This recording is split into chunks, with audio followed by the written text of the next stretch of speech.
how you doing? Welcome back to my YouTube channel. If you're new, hello, my name is Oritoke, but you can call me Toke for short. I'm going to be talking about the pathway to permanent residence in this video, because if you're new, I'm currently studying in Malta and I bring information, I shoot lifestyle vlogs and show you life on the island from my own perspective. And once in a while, I bring information that would be useful to you, even though these regulations are constantly changing. And based on popular demand, I've been asked, to talk about permanent residence for both students and, people who are here as workers, expatriates in Malta. So if you're a student planning to come to Malta, you're already in Malta, or you're a worker, you're someone who works in Malta, or you're intending to relocate and stay in Malta with your family or whatnot, this video is for you. Let me start by explaining what permanent residency means. It is simply the long-term permanent, permanent residency permit that you get that helps you to stay in Malta securely. This way, you're able to avoid having to renew your permit every 6 months, every 1 year. You get to stay in Malta for a longer period of time before you renew your permit, basically. That's what I'm saying. So, usually for non-EU citizens, it runs for about 5 years before it expires again. So, I'm going to be doing a breakdown of permanent residency for EU citizens and non-EU citizens. I'm also going to be giving you loopholes and mistakes to avoid, things that can pose as a problem when you're applying for your permanent residence. So come along with me, because this video is very informative. I would share links and documents that you may need when applying for permanent residency. In Malta, permanent residency is granted to non-EU nationals under the subsidiary legislation 217.05, which covers the status of long-term, residency in Malta. To qualify for this long-term permanent residency, there are actually a few things that you have to at least be able to meet up with, some thresholds. Firstly, you have to be residing in Malta legally for nothing less than 5 years straight. Right? And I'm going to explain for students now and also for people under work permit. So it's actually almost the same the way I see it. So I'll be starting with student first. So you have to reside in Malta for nothing less than 5 years straight, legally and residing here in Malta. If you come in as a student into Malta, firstly you have to apply. Obviously you go through the whole process, you come to Malta, you're a student, but you have to always make sure you renew your permit before it expires. This actually is very important, but a lot of people don't know this. Yes, some people over time, one thing happens and they have to appeal, whatnot, blah blah blah, and extends their eligibility status. But I'm talking about for those that things like that is yet to happen to. You have to make sure you renew your permit at least during your time of study, from time to time before it expires, because even if it expires and you're able to renew it and blah blah blah, it can affect your permanent residency process.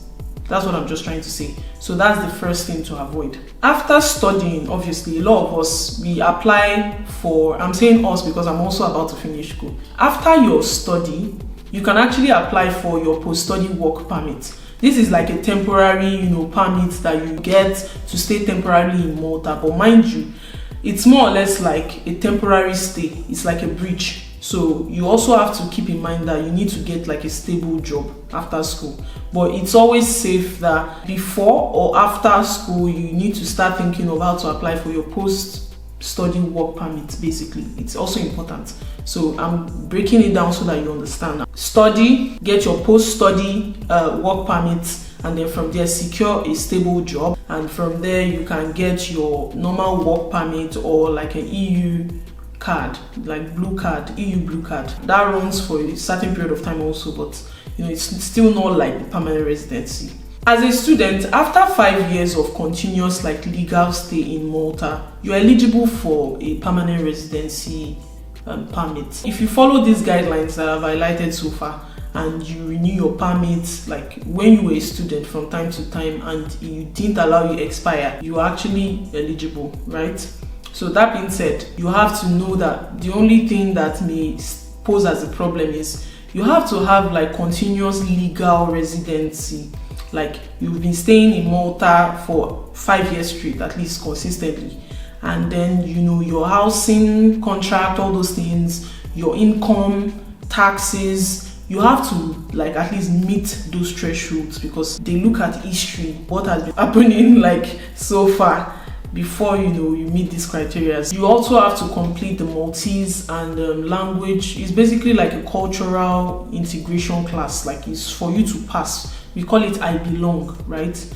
And I know one or two people that have actually gone through the stages and they actually got their permanent residency with family and all, but I digress. It's basically like all these classes that you go for, and they teach you the Maltese language, the culture, because obviously if you're going to be a part of a country, they expect you to at least show effort to integrate into the system. I mean, Malta is not as harsh as majority of the European countries I've seen. I mean, it's not easy to learn Maltese also, I'm not going to lie about that. I speak a bit. I speak Maltese a bit now. I'm already learning.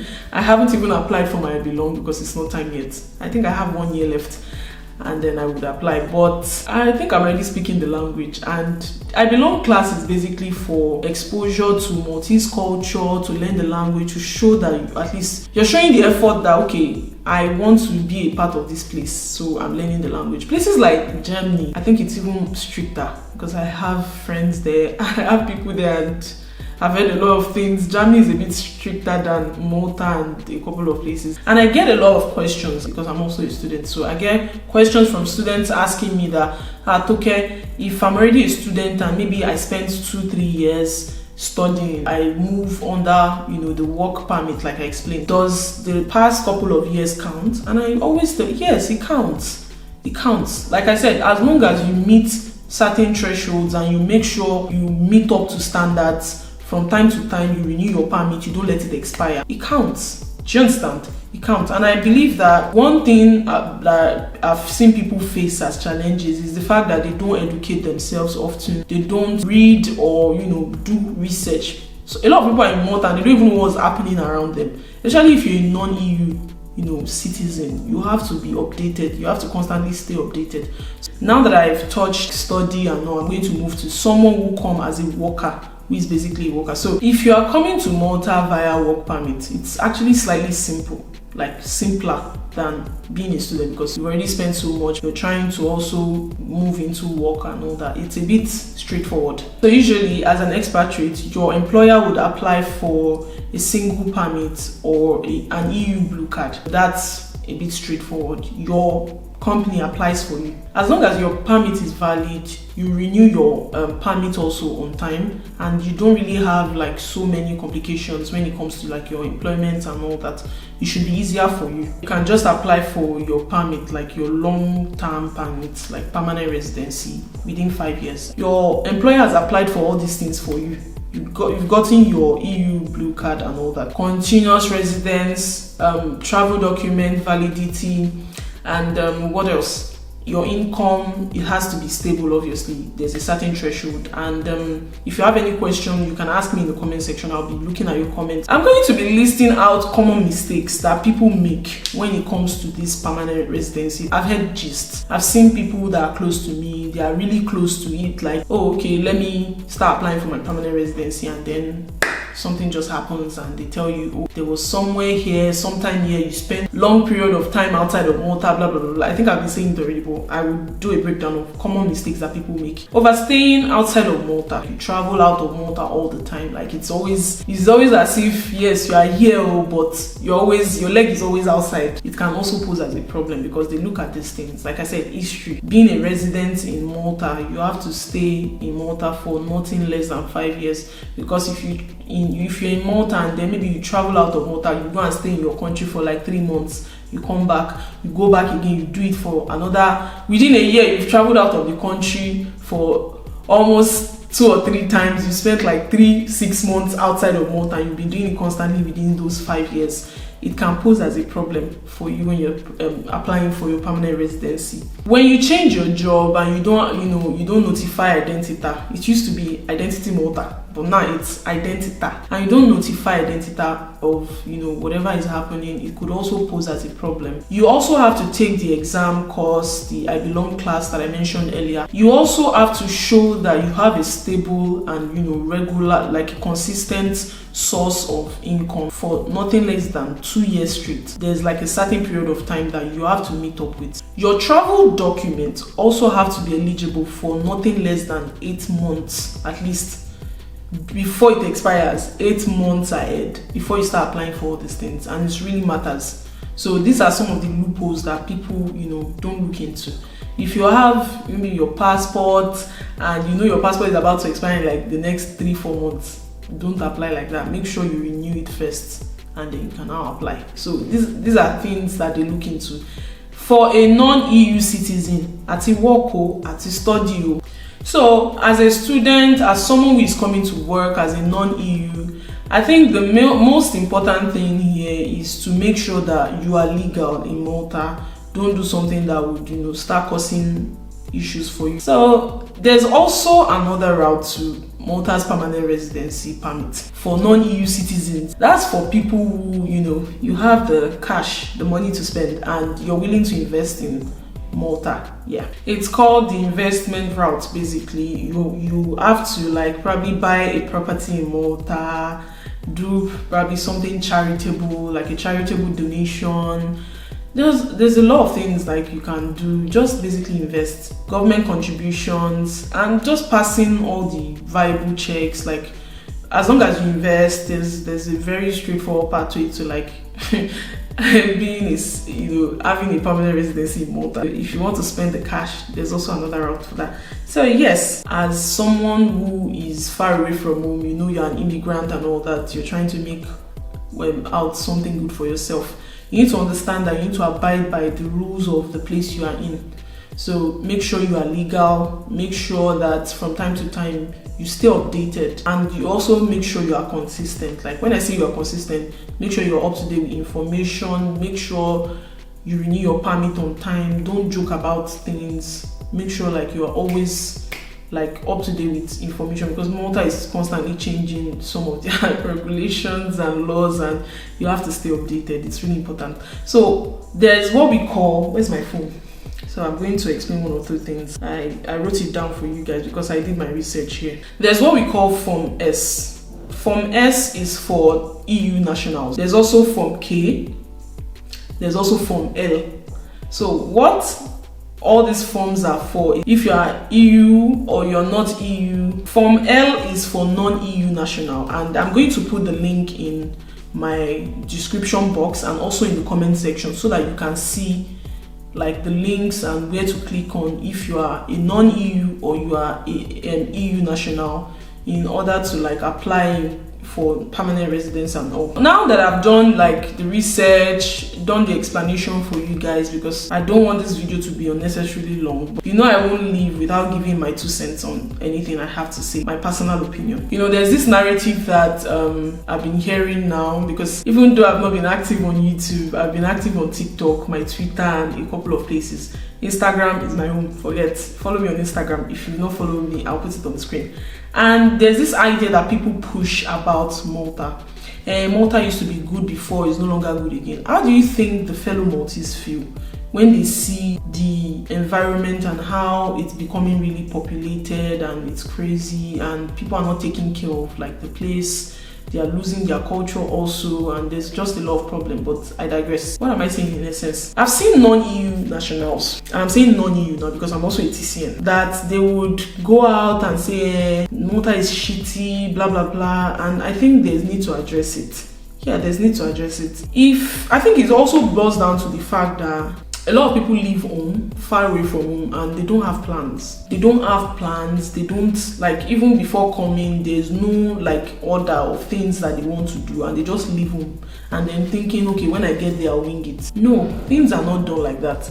And I also want to state it here that the idea that the grass is greener on the other side, where you come to Malta, you feel like, oh, things are not working fine, I want to jump to the next train and go. No doubt, if you get an opportunity, why not? Get it. I know a couple of people that came to Malta and used Malta as a pathway to where they are going. You're already in the Schengen region if you're in Malta, But I'm talking about those that they come and they badmouth the country. Like for me, if you are in a place where you feel it's not serving you, I think you should also check yourself. What are you not doing right?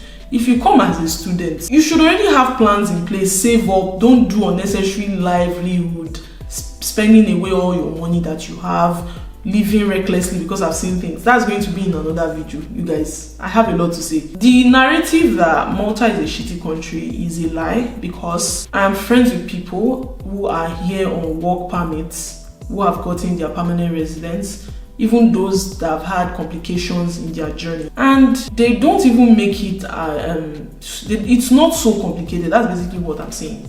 Like, maybe not see problem, no doubt, but what I'm saying is, you would hear people say the country is a certain way, blah blah blah, but I think if you are legal and you follow the right procedures and you try your best to stay away from things that can ruin your reputation, your history here, staying in Malta, I think it shouldn't be a problem for you. It shouldn't be a problem for you. That's what I'm saying. So I think the grass is greener where you water it. My view on this is, each time people will be asking me, Toke, what do you think? Do you think I should stay in Malta after my study? I will tell you no. I'm not going to be the one to tell you that. Staying in Malta or going to another place is based off of perspective. I get that question a lot. Toke, should I stay in Malta? And I'll be like, I beg go. At the end of the day, if I advise you, no go talk saying that Toke advise you. The thing is, it's all about perspective. If you're here and you know what you're aiming for, and you've spent so much years, like someone like me now, 3 years, for me to leave Malta, there has to be like a very good reason, maybe an opportunity. Why not? I'm open to it. But to just carry my things and leave like that, it's not done. And the funny thing is, you guys, it's a gist for another dish. A lot of these people that complain, a lot of them have not left. Some of them left and came back because they've tested the other side. And this is not to say that life outside of Malta is not good. Nah, Malta is not even, when it comes to quality of life, some places are even way better. But I'm saying, like, living home and not having that plan for yourself that you want to, at least follow this route, and you just live like that, it doesn't make sense. People like that, when you get to Malta or even another country that you're eyeing, that you're saying, if you don't have plans or something that at least you are building up, it's just, you may just wake up Monday, maybe after 30-40 years, and be like, oh my god, what have I been doing? So that's how this abroad life is. And I'm going to be touching those topics in my next video. I will definitely see you in the next video. If you haven't, please like, share, and subscribe to my channel. I would definitely try to be consistent. Final year wahala, palava, writing 15,000 words, having to, call my supervisor from time to time. You have someone to hold you accountable. So I'm always like occupied with something. And like I said, follow me on other social media platforms because I'm really active there. So if I'm not able to sit down and edit and all that, at least I communicate with people on those platforms. I'll put it in my comment section and my description box below. And please, guys, if you have a question, you know what to do. So I will be answering your questions. And yeah, the next video would also be about Malta and a couple of things that I have to say. And students, the life that you people are living, let me not say anything. I'll see you. Thank you for all the love. I see the subscription. I see the private messages. I'll see you in my next video. Bye.